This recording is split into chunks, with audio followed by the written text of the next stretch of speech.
Hey everyone, and welcome back to the channel. Today, we're diving into one of the coolest and most classic science experiments of all time.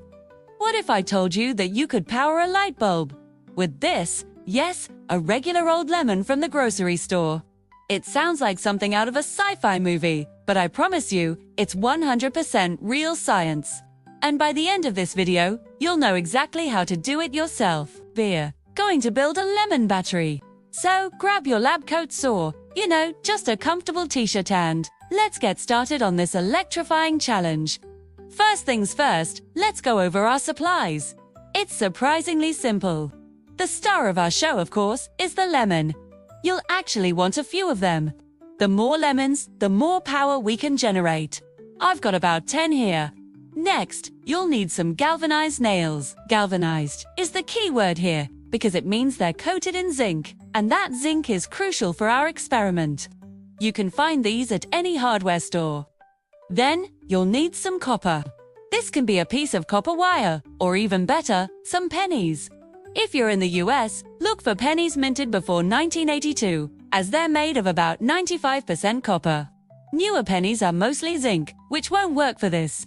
Finally, you'll need some alligator clip wires to connect everything together, and a small LED light or a multimeter to test our creation.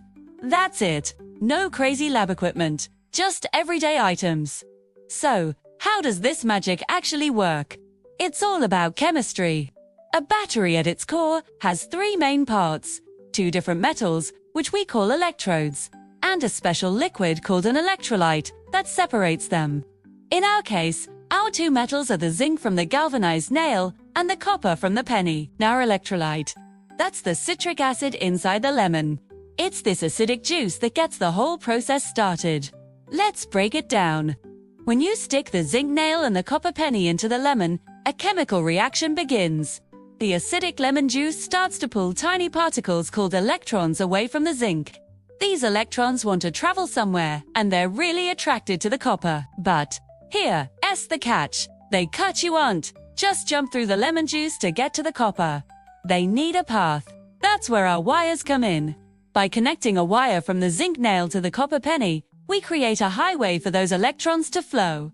This flow of electrons is what we call electricity. It's a tiny, tiny current, but it's a current nonetheless. Each lemon basically becomes a single cell of a battery. Alright, theory is great, but let's see it in action. Time to build our first lemon cell. Take one of your lemons and give it a good roll on the table. Press down firmly but gently. This helps to break up the little pockets of juice inside and makes our electrolyte more effective. Now, take one galvanized nail and push it into one side of the lemon. Get it in there about halfway. Then, take one of your copper pennies and make a small slit on the other side of the lemon with a knife. Be careful with this step and slide the penny into the slit, making sure it doesn't touch the nail inside the lemon. And that's it. You've just made one lemon battery cell. Pretty cool, right? But here's the thing. One lemon on its own is not very powerful. It generates a very small amount of voltage, usually less than 1 volt. That's not enough to light up our LED bulb, which typically needs around 2 volts to even start glowing. So, how do we get more power? We need to connect our lemon cells together in a series. Think of it like adding more batteries to a flashlight. By linking them up, we can combine their power. This is where our alligator clip wires become super important. To connect our lemons in a series, we're going to create a chain. You take a wire and clip one end to the copper penny of the first lemon. Then, you clip the other end of that same wire to the zinc nail of the second lemon. You see the pattern. We're creating a path that goes from copper to zinc, and so on. This forces the electrical current to flow through all the lemons one after another, and their individual voltages add up. So, if one lemon gives us about 0.9 volts, 2 lemons will give us 1.8 volts, 3 lemons will give us 2.7 volts, and so on. We're building a lemon power plant. Let's keep going. I'm going to connect my second lemon to my third. Again, going from the copper of lemon 2 to the zinc of lemon 3. Then, from the copper of lemon 3 to the zinc of lemon 4. It's like a big, fruity daisy chain. I'm going to connect all 10 of my lemons this way. It's important to be systematic and make sure you always connecting a copper electrode to a zinc electrode. If you accidentally connect zinc to zinc or copper to copper, you'll break the circuit, and it won't work. So double-check your connections as you go. We now have a long chain of lemons, with an unattached zinc nail on the very first lemon, then unattached copper penny on the very last one. These will be our final positive and negative terminals, just like on a regular AA battery. The moment of truth has arrived. We've built our 10-lemon battery. In theory, we should be generating around 9 volts now. Let's test it. I'm going to take my little LED light. LEDs have 2 legs, or leads. One is slightly longer than the other. The longer leg is the positive side, and the shorter leg is the negative side. To make it light up, we need to connect the positive lead to the positive terminal of our battery and the negative lead to the negative terminal. In our lemon battery, the copper penny is the positive terminal and the zinc nail is the negative terminal. So, I'm going to take the alligator clip connected to the copper penny on our last lemon and attach it to the long leg of the LED. Then, I'll take the clip connected to the zinc nail on our first lemon and attach it to the short leg of the LED. Let's dim the lights a bit to see it better. Are you ready? Here we go. And look at that. It's glowing. It's not super bright, like a household lamp, but it is definitely lit. We did it. We are literally powering a light with a bunch of lemons.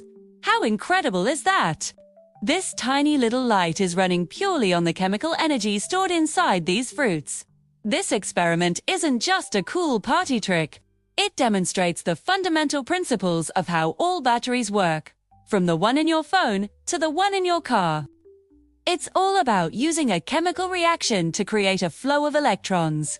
Well, you probably won't be charging your phone with lemons anytime soon. You'd need thousands of them to do that. It's a fantastic and delicious way to visualize the invisible world of electricity. You can even experiment further. Try different fruits and vegetables. Potatoes work really well. Does a lime work better than a lemon? What about an orange? You can also try different metals. What happens if you use an aluminum nail instead of a zinc one?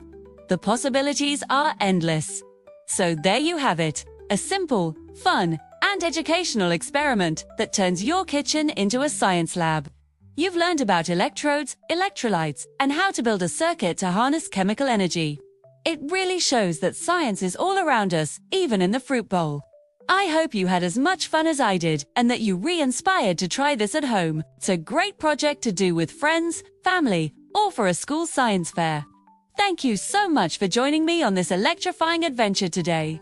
If you enjoyed this video and want to see more fun science experiments, make sure to hit that like button. And don't forget to subscribe to the channel and turn on notifications so you never miss a new video. If you try the lemon battery experiment yourself, let me know how it goes in the comments below. I'd love to hear about your results. Thanks again for watching, and I'll see you in the next one.